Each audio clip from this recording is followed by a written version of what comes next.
Assalamualaikum warahmatullahi wabarakatuh. Perkenalkan, saya Zinika Dinestisa dari kelas 4C Prodi S1 Ilmu Keperawatan NIM C1021141. Pada kesempatan kali ini saya akan menampilkan sebuah video edukasi pertolongan pertama dan pencegahan kekambuhan pada penyakit asma dengan sasaran keluarga binaan yang ada di Desa Slawi Kulon sebagai salah satu syarat ujian praktik perawatan keluarga. So, please keep on watching. Assalamualaikum Bu. Hari ini kan sesuai sama yang rencana kemarin ya, kita hari ini ketemu mau rencananya sih mau ngasih beberapa edukasi yang bisa disampaikan lah kaitannya kan sama riwayat asmanya Mbak Sandra ya. Sebelumnya kan Ibu, saya sudah kunjungan ke sini. Sebelumnya masih ingat saya siapa Bu namanya? Kalau namanya lupa, tapi ingat ya sama saya ya. Jadi saya Sunika dari Pamada yang kemarin kan sempat beberapa kali kunjungan ke sini kan ya untuk mengkaji beberapa status kesehatannya Ibu sama Sandra sama anggota keluarga yang lain. Dan ternyata kan ditemukan nih riwayat asma ya Mas Sandra ya, riwayat asma udah lama. Nah untuk hari ini mau tak kasih edukasi atau mungkin beberapa tips yang mungkin bisa disampaikan, sharing-sharing sama Ibu sama Mbak Sandra, bisa mungkin saling bantu, saling biar supaya terkontrol lah nanti ya asmanya. Boleh, kira-kira waktunya nanti sekitar ya setengah jaman, nggak apa-apa? Iya, nggak apa. Boleh. Mbaknya bersedia? Bersedia. Oke, boleh ya. Jadi Mbak Sandra ini kan sempet ya riwayat asma ya, sempat kena serangan asma.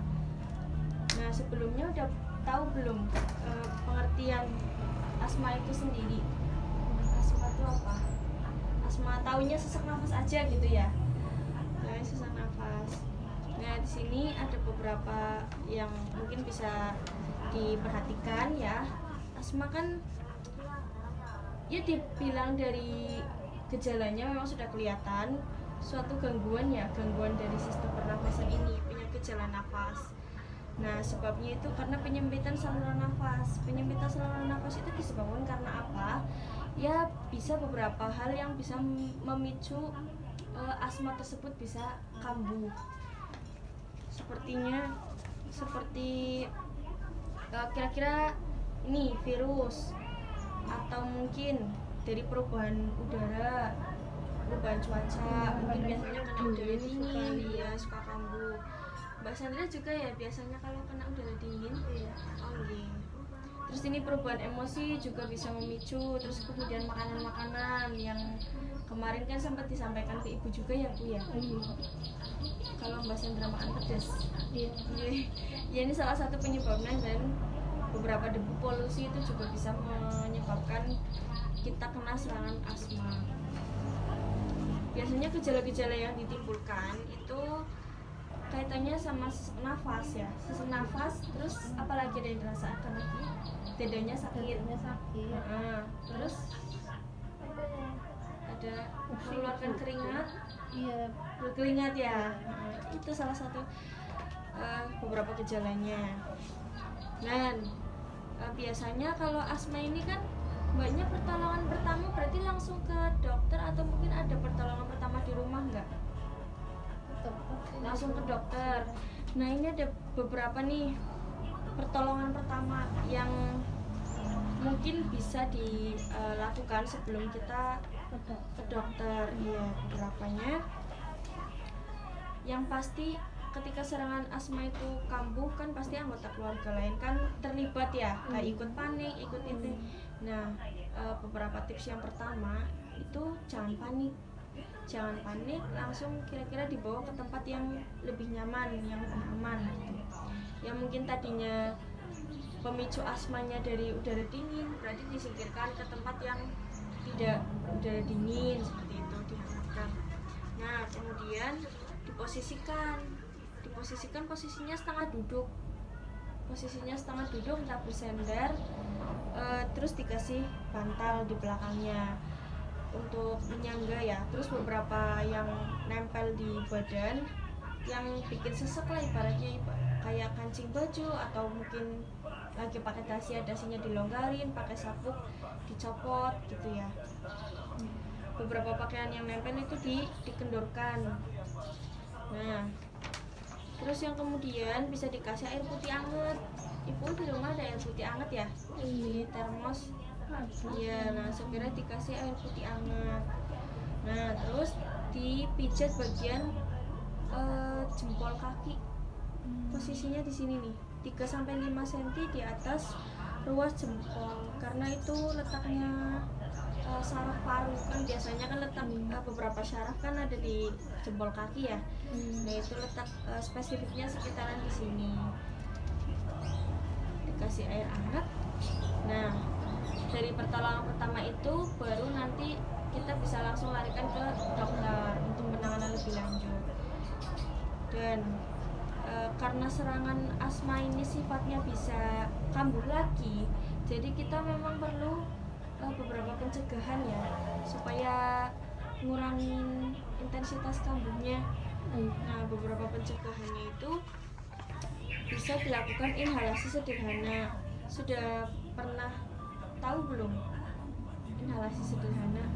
Jadi kita bisa latihan hirup nafas pakai baskom yang dikasih air hangat, terus bisa ditambahin 2-5 tetes pakai minyak angin, bisa ditambahin, terus nanti dihadapkan ke kepala, tapi kepalanya nanti pakai anduk. Iya, jadi kan uapnya langsung tuh ke ini bisa dihirup, itu bisa melegakan saluran nafas juga. Ini beberapa inhalasi sederhana bisa untuk mencegah supaya kita kambuh. Nah, terus pencegahan dari pola hidup. Kan tadi mbaknya biasanya asma kambuh kalau memang makanannya nggak dijaga gitu ya. Nah, berarti yang memang harus dihindari yaitu dari pola makannya, kemudian pola istirahatnya juga. Terus sering-sering minum air putih sama olahraga, jadi kan bisa mengurangi ya. Dan yang pasti pencegahan itu ya berarti dengan menghindari faktornya, tergantung dari penyebab kita kena asma itu. Biasanya kena asma dari udara dingin, berarti kita harus menghindari udara dingin, atau menghindari asap. Biasanya kena asap ya, bisa bikin sesak. Di rumah ada yang rokok, ya itu mesti dihindari ya beberapa. Terus hindari pemeliharaan hewan. Ada di rumah punya kucing? Tapi memang kalaupun ada udara nggak begitu ya, nggak begitu kena asma ya. Yang paling kayaknya ngaruh biasanya lebih ke makanan sama itu ya, asap rokok ya. Iya, berarti ini ya memang penting. Kalau kebanyakan roti dan kursi Pentingnya ini pun. Nah, tadi pencegahan dari diri sendiri itu beberapa tadi diantaranya sudah saya paparkan ya. Terus ada juga pencegahan di lingkungan sekitar. Berarti kita harus mendukung lingkungannya supaya tetap bersih, supaya kan biasanya kalau lingkungannya penuh asap rokok, penuh debu, polusi, misalkan kita tinggalnya di seberang jalan raya memang banyak asap polusi gitu ya, itu memang wajib dihindari, wajib sering-sering dibersihin gitu ya. Nah, dari beberapa yang saya sampaikan ini, kira-kira dari ibu atau dari mbak ada yang mau ditanyakan nggak? Iya, kira-kira ada yang mau tanyain nggak?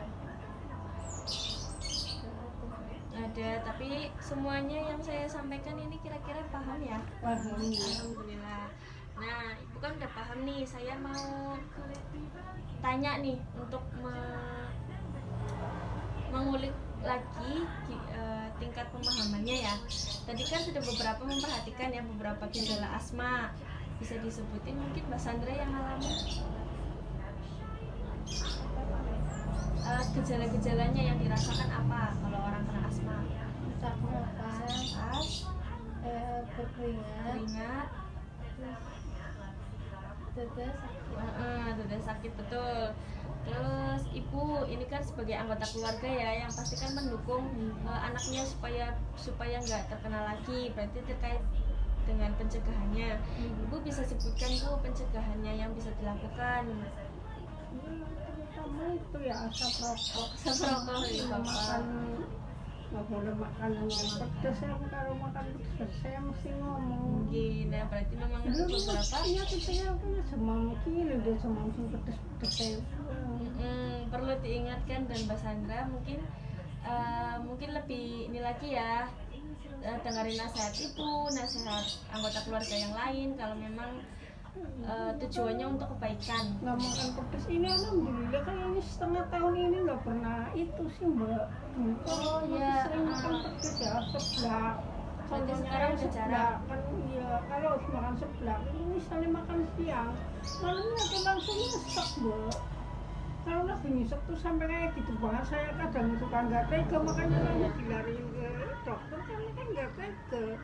Kenapa sampai sengal-sengal gini ya kan? Hati-hati ya Mas Sandra ya, diperhatikan pola makannya sama lingkungan sekitarnya dengan menghindari asap rokok atau mungkin pemicu-pemicu yang lain bisa menyebabkan asma itu. Nah, berarti semuanya ibu sama Mbak Sandra alhamdulillah sudah paham. Bismillah kedepannya bisa lebih diperhatikan lagi dan lebih hati-hati lagi gitu ya Bu ya. Terus tadi yang sempat disampaikan ya Bu ya, kaitannya sama katanya mau dibeliin apa alat penghirup sama kakaknya ya, mau dibeliin ya. Iya kan Mbak Sandranya kan masih belum berkenan kan ya. Nah kalau memang itu untuk kebaikan bisa dan kakaknya ada kemauan buat beli ini, mau demi kebaikan Mbak Sandra, kenapa harus nolak gitu loh, kan untuk kebaikan Mbak Sandra juga. Jadi mungkin kalau misalkan ditawarin atau memang Mbak Sandra ini butuh, mungkin kalau sekarang belum ya, udah nggak terlalu ini, nggak intens lagi ya, udah jarang alhamdulillah. Tapi kita kan wanti-wanti ya, kalau misalkan nanti difasilitasi alat, Mbak Sandranya mau nggak? Mau ya, ampun. Berarti udah ibaratnya nanti kalau misalkan kakaknya mau beliin, mbaknya udah mau ya. Nih, soalnya kemarin kan laporan dari ibu, ya. Nah ini ada oleh-oleh ya dibaca-baca lah untuk di rumah. Yang tadi yang beberapa saya sampaikan tadi untuk di rumah. Nah ibu cek ini dulu ya, tensi. Mas Sandra mau tensi juga ya? Boleh. Kalau Sandra itu katanya Mbak Asik gulanya yang kurang. Oh, gula. Gulanya turun kira kemarin ya. Gulanya turun, mungkin itu apa namanya?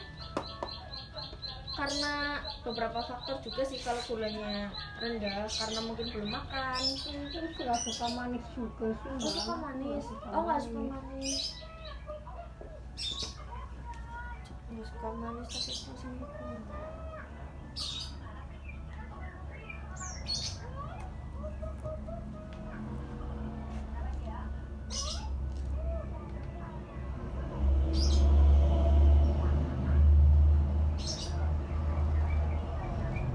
Kalau ibu mah ini biasanya normal ya Bu ya, kemarin dicek ya.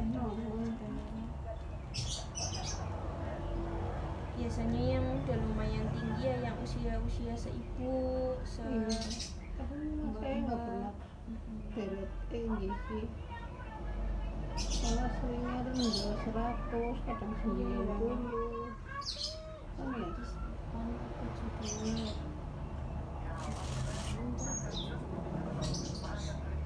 Mas Sandra, terakhir tensi berarti kapan Mas Sandra? Kemarin. Oh belum kemarin, baru ya. Di mana itu tensi? Oh tiap bulan. Iya, tiap bulan.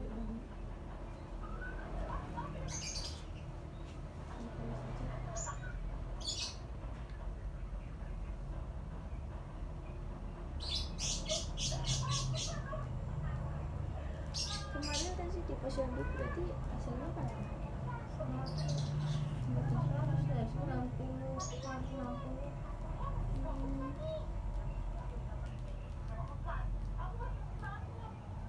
Berarti itu 108 per 70.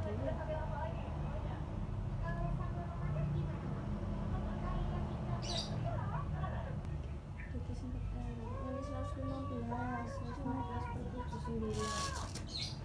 Biasanya kalau anak-anak masih muda sih ya memang umumnya masih normal segini. Cuman kan memang perlu diobservasi terus ya. Ini nanti tak jadikan laporan buat tugas akhir kami. Terima kasih ya Bu ya waktunya. Maupun tuh jadi banyak ganggu dan beberapa kali kunjungan ke sini ya. Kayak gedor-gedor terus kayaknya. Ampun tuh. Nggak apa-apa, nggak ganggu orang, saya juga di rumah nggak ngapa-ngapain. tidur Ya, buat kegiatan. Gimana Bu perasaannya udah habis dikasih edukasi? Ya, alhamdulillah lumayan itu biar nanti kalau itu bisa ditangani memang dulu jangan ketinggalan. Iya, ada beberapa pertolongan pertama, ada beberapa pencegahan, tadi diuap pakai air hangat gitu ya. Mending nggak terlalu panik, kalau dulu kan kayaknya panik sekali ya kalau lagi pas ini. Iya sebenarnya memang pertolongan pertama pasti nomor 1 jangan panik, kayak langsung ditindaklanjuti tanpa harus panik gitu ya. Gitu. Tapi ini sudah ya, alhamdulillah sudah paham. Terima kasih ya Bu ya udah meluangkan waktunya. Ditutup dulu. Assalamualaikum warahmatullahi wabarakatuh. Waalaikumsalam.